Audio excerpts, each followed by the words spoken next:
শ্রী শ্রী অনুকূলচন্দ্র ঠাকুরের আলোচনা জয়গুরু। মাটির সঙ্গে কথা বলে লক্ষ্মীমা বুঝতে পারেন যে তার অশান্তির মূল কারণ হলো সন্তানহীনতা। কয়েক বছর বিয়ে হলেও মাটির কোনো সন্তান হয়নি। তিনি আশীর্বাদ করে বললেন, বাড়ি গিয়ে শ্বশুর শাশুড়ি স্বামীকে খুব যত্ন করবি, নিত্য নতুন রান্না করে খাওয়াবি, দেখবি সবাই তোকে ভালোবাসবে, তোর কোলে সন্তান আসবে।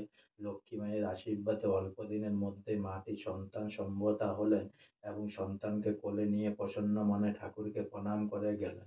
আসানসোল সৎসঙ্গ বিহারের দায়িত্বপ্রাপ্ত প্রবীণ কর্মী শ্রদ্ধেয় হেম তেওয়ারিদার বিয়ের পরে বেশ কয়েক বছর কোনো সন্তানাদি হয়নি। এই কথা লক্ষ্মী মাকে নিবেদন করাতেই তিনি একটি ফলের বীজ বেঁধে রাখতে বললেন। কিছুদিনের মধ্যেই হেমদার স্ত্রী সন্তান সম্ভবা হন।